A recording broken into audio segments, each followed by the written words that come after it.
Welcome back to our podcast. I'm Wen. I'm Jen. And we're talking today about tech.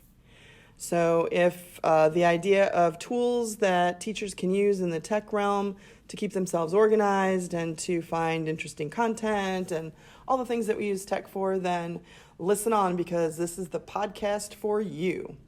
Today we've chosen each a few different tools that have been game changers for us in the classroom, things that we rely on consistently, and we would like to share them with you today. But before I do, I would like to mention that we are starting up a website, and on that website we plan to post every link or sort of reference point from the podcast. So if we mention anything during the podcast that you're interested in, you can just go over to wenandjen.com and you can see links and examples of whatever we might have talked about during the podcast. Super handy and available for you right there. So that's one of our goals, is to make all the things that we talk about accessible and easy for our listeners to try out. So with no further ado, I will pass it over to Jen. You're going to talk about some of your favorite tech tools. Sure, and you mentioned game changers. I come from a district where Google Classroom was not available. In fact, getting to a computer lab was largely unavailable to me. I was lucky if I was able to get into a lab maybe once a month or once every few weeks. So coming to this district and being introduced to Google Suite and Google Classroom was such an amazing game changer. I've been teaching, this is my 18th year, and it's completely revolutionized the way I can conduct the classroom and what I can expect from my students as far as accountability and autonomy, like we talked about in our last podcast. Yeah, good connection. And so some of the things that are really wonderful about Google Classroom, for those of you listeners who have never been able to work with Google Classroom, is that a lot of the apps that we use in the class on a daily basis, let's say we use, for example, Comm Lit, which is a website that has different genres and different Lexile levels of text available for use, along with multiple choice questions that are challenging and on par with state testing.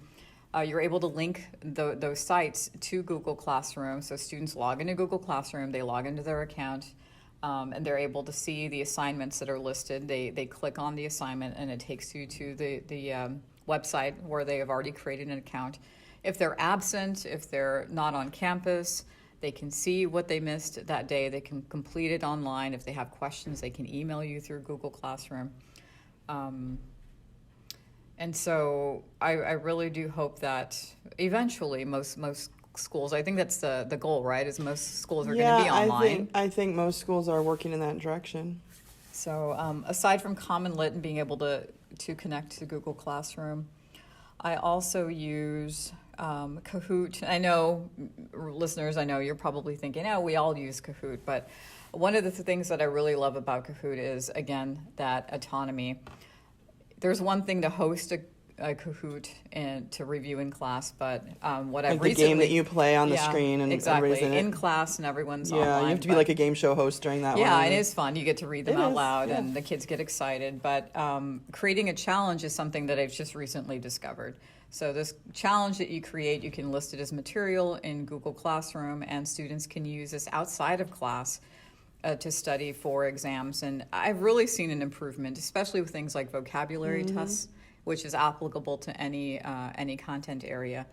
Our grades have definitely gone up because it is a fun way to study, and they're more inclined to review right before class using a game than just looking over a paper. There's an app page too, full of right? Notes. Yes, absolutely. They can so get they the just app. have it in their pocket, waiting in line in the car or whatever. What are your experiences using Kahoot? Yeah, I tend to use it more for that.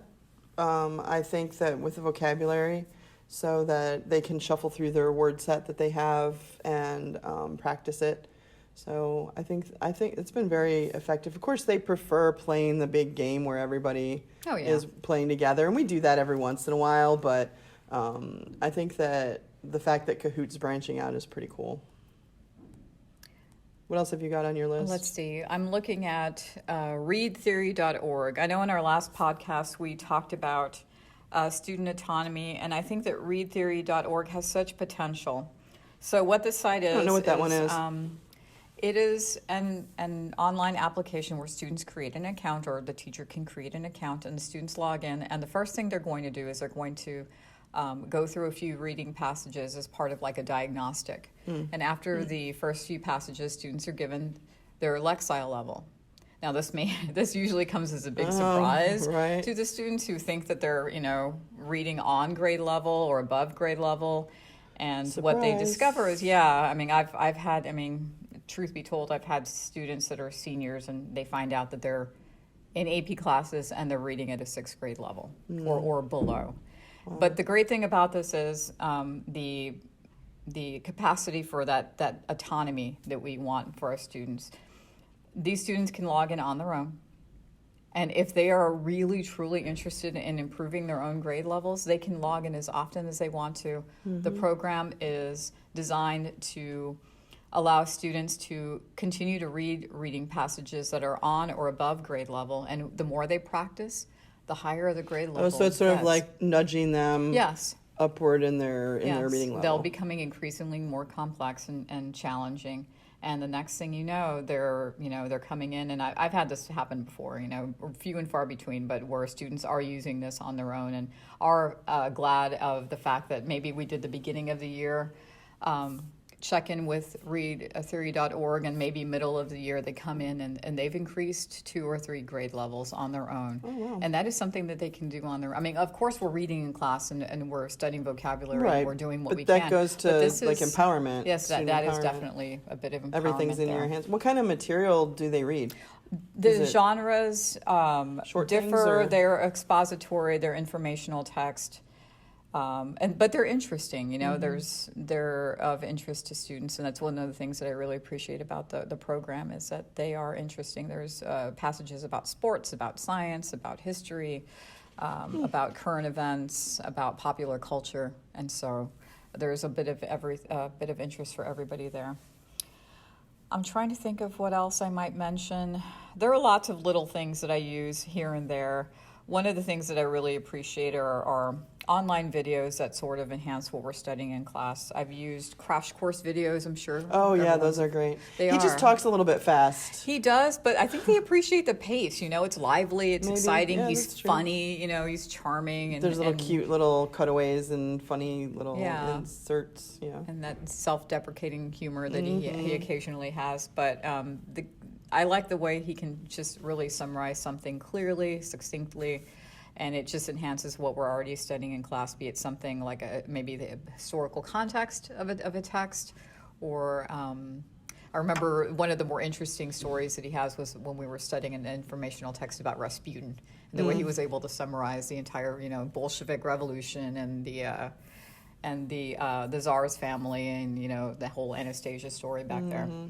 Well, and that crash course is all subjects, right? Yes, it's all not subjects. Just literature. Yes, so we're not just ELA geared here. We are thinking of other. I know that they have. I know that the biology department uses some of the crash course videos, and I know they have some for history. So that's a good one. But of ELA, I have to mention one of my favorite, even though it can be a little questionable, a little racy. But I love Sweets. I love Thug Notes. I teach seniors, so I can sort of get away with that, But he's just hilarious, and his use of vernacular is very entertaining. I use those when we're reviewing before the AP exam. I don't use them in class. I show them one. If we just finished Hamlet, I'll show them the Hamlet one. Yeah. And then once we talk about all the major works that they've studied, because we're reviewing for the lit exam, the AP, I'll link to all the ones of the books that they said that they mostly read, so that they're...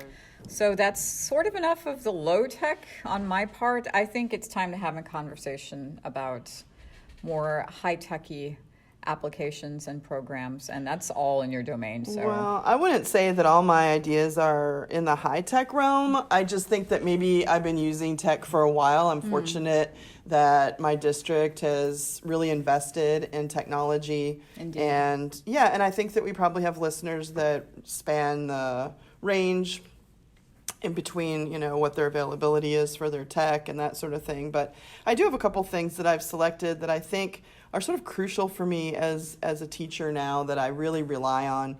And one of them has to be a weblog. For probably 10 or 15 years, I've had some sort of daily online agenda that students can check outside of class, or I can use on the screen in class as my daily agenda, with links to documents, with links to websites, with links, images, whatever I need for that day, and organized by day. So the way that this helps me is that students who are absent, I have students who have baseball tournaments, or they have some testing that they have to do, get pulled out for, etc. Or even if they're ill, then they can check the weblog. I do it every single day, and I blog about the class. And it's a way for me to have to do less of that. I was out, what did I miss? Right. And I have to go shuffling around to try to figure out what to explain, in the 30 seconds I have before class starts. So I don't do that anymore. I just post a weblog, and they know that it's their responsibility to check it. I think if you were teaching at a younger level, you could incorporate a weblog. You might have to have more, more practice with the expectation that they would check it. But they're responsible for being up to speed with everything for whatever reason that they're out. So I use Google Blogger, which is it's a Google platform, but it's not associated necessarily with Classroom. So even if your school doesn't have the Google suite, you could still make yourself a school Gmail account, Google account, and just use the Blogger through that. And I use that one every single day. Every day there's an entry of everything that they need for that day, what's coming up, what the homework is, etc. If you're not a Google person, then you could always, set something up on Wix or WordPress. Those are some really popular hosting sites. If you're really into Evernote, I know that some people really, really like the Evernote method and platform. There's a weblog or blog, I guess we could say, platform for that called Postachio, postach.io, and that incorporates Evernote. So it's easy to upload things to the blog that way. But I definitely need a weblog. Now, I use different ones for different classes. So right now I use the Google Classroom Stream in my independent studies class, but in my dual enrollment class, I use Blackboard because the college that I'm associated with uses that. And then I use the Google Blogger for my AP class. So, being flexible about what's going to work best for that particular scenario. I don't think I could really teach without having a weblog. I mean, I could, but I probably wouldn't want to. Right. I mean, this is the first year that I've used a weblog, and I'm using it because of you. Okay. Because you showed me how to do it. It's a game changer because that one question, what did I miss, is completely eliminated from the conversation when kids walk in, because my answer is always going to be, check my blog. Yeah. And they already know. They Right. already know, check my blog. Especially with AP classes where they are responsible for the assignments missed when absent. Right. And it's something that, it's an ongoing struggle. But there's that accountability on their part. They know it was in the syllabus at the beginning of the year. They understand it. If there's any question about why do I have this grade, why do I have this 0, it's all about the blog, and it's all about accountability on your part, and that's the end of the conversation. It helps with parent conversations too sometimes, because Yes. sometimes parents, oh, well, he was out, he didn't get that assignment, and I just, let them know that there's this weblog where I spend 20 minutes of my time every single day typing out what happened in class. And I'm going to talk in a minute about just press record, because I enhance my weblog in some ways. And as soon as that happens, the conversation shifts to the student's responsibility. Exactly. Because how am I responsible if, it was available for your student? They all have cell phones, pretty much. I'm sure there are some places where kids don't have cell phones, but ours generally do. So, And they're ubiquitous these days, so yeah, pretty much. The second tech tool that I'm really enjoying, and it goes along with the weblog, is Just Press Record, which is an app for my phone. And I also have an Apple Watch, so it's also on my watch, which is important because Just Press Record is a really simple one-button recording app. And you can use it kind of like for notes to yourself, which I don't use it for that. What I use it for is when I'm doing instruction on a topic that I know is crucial for students to hear firsthand, or if I'm going over notes, or if I'm talking about an essay that I'm returning, anything like that, I will record it in a little blurb. Maybe it's 8 minutes, maybe it's 20 minutes. Just press record will let you make as long a recording as you would like. It will store it on your phone, and then you can very easily transfer it to your computer and upload it to your weblog. I know that sounds kind of technical and complicated, but it's not really. You have a file, just like a file of a document, and you can just connect it right up. So what that's solving for me is kids who come in and use their classmates as an excuse. Oh, Right. well, Lori told me that that wasn't due until Friday, or Lori said we could just pick whatever we wanted to turn in from the journal. And if I recorded it, then they can hear it from, firsthand. They can hear it right from me, instead of having to get notes from somebody whose notes might not be complete, or what if the student misunderstood and you borrow that student's notes? Right. So that way they can listen to the conversation, or like the lecture, the presentation that happened in class, just like all the students who were there. Sure. So it's a way that I've enhanced my weblog so that students are responsible, and really it's replicating the class as much as you possibly can if they weren't there. So I Right. really, really enjoy that app.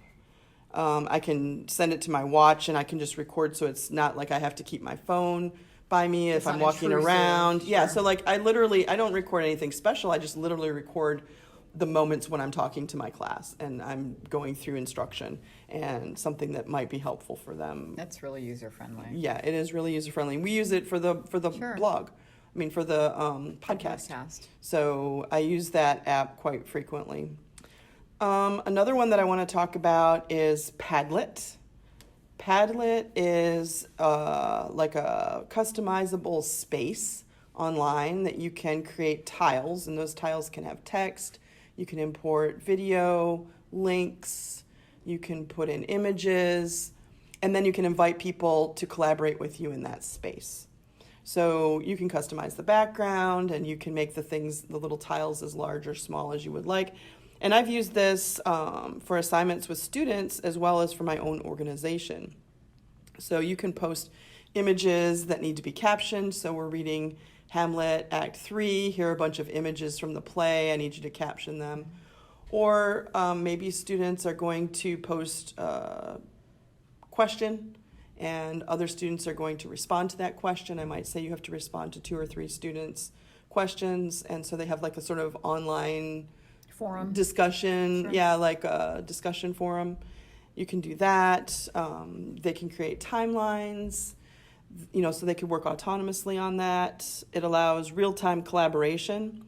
So the students can customize tiles and add to them. There's even like a function where you can put a little heart, so you can do like a little poll, which one of these memes that students created is the favorite of the that's class and stuff like that. And the way that I use it in an organizational way is to keep track of student projects. So in my independent studies class, for example, every student's working on a different timeline on a different topic. They all have their own calendar. They all have their own project proposals that they've turned in. So I can create a little tile for each student, and I can keep track of their due dates. When, sometimes they want an extension, I can make a note there. When I'm having a conference with them, I can kind of just go through their tile and, check in with them on all of the elements of class. So I use that as an organizational tool. There is one drawback with Padlet. Like a lot of these sites, you're limited on your free account. So it's a free account, but you can only have 8 Padlets in action at any one time. So I'm kind of struggling with that because I'm trying to juggle my 8, and I'm constantly going, oh, which one can I delete? I kind of want all of them, but sometimes they're just like little bulletin boards where I'm trying to put all the poems that I've collected that I want to use in class just for myself, almost like a Pinterest thing, but it's like one visual element together. So I think it's $4.99 or $1.99 a month or something if you want to upgrade, but I'm trying not to do that too much. So for right now, I have the free account, and it's Right. sufficing. Those subscriptions can really accumulate. Right? I don't know. I wish that there was a way that the school district could give us a budget for that, like $100 a that year would or be something ideal. would be awesome. If anybody's listening, Principal Gamboa. But yeah, so I think that would be a cool thing to, thanks. Thought I worked that in. But yeah, I think that would be a cool thing because I could expand my usage of that tool. And there's lots of tools that we can all pick our favorites where if I had extra $4.99 a month, I might get a subscription to extend the availability and the tools for that one. The last one I wanted to talk about was vocabulary.com. I think you mentioned it earlier. You just mentioned vocabulary in general. Vocabulary.com, I like it because it's already got a lot of pre-done lists. And in literature, especially, as students are reading more and more complex pieces, they don't always look up the words they don't know. Did you know that? No, I had no idea. Sometimes What a they shock. don't do that. I'll tell them, please look up all the words you don't know. We're always learning words. We have to accumulate a vocabulary. I look up several words a week. And if I look up words when I don't understand the context or it's a new word for me, then you need to certainly be doing it.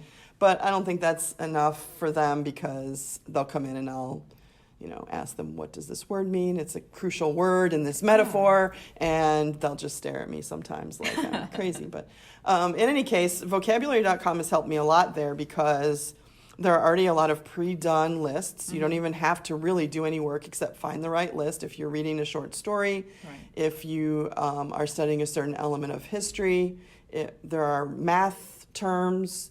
It's across the board in terms of disciplines.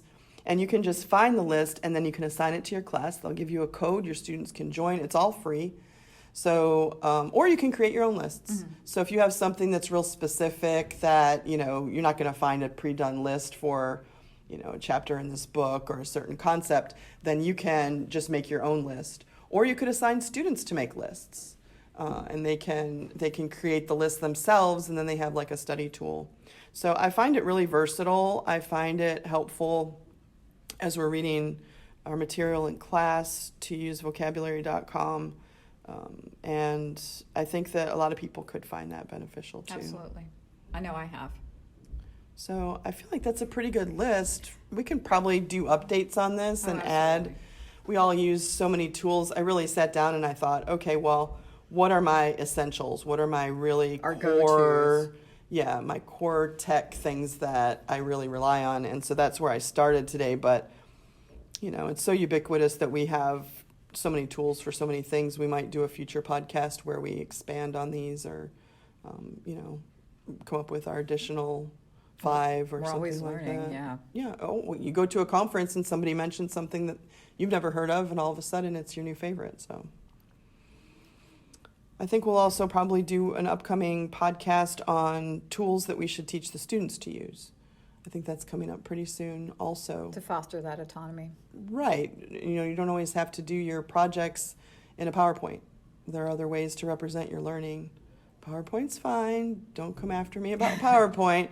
But We won't even mention poster boards either. Yeah, poster boards. I mean, all that stuff's good, and those should be options. But I think that with tech, we can expand our options of the different output projects that we can, offer Individualized to students. learning. Yeah, exactly. Village output. Tell me, how do you want to represent your learning? So that one's coming up too. You can look forward to that podcast.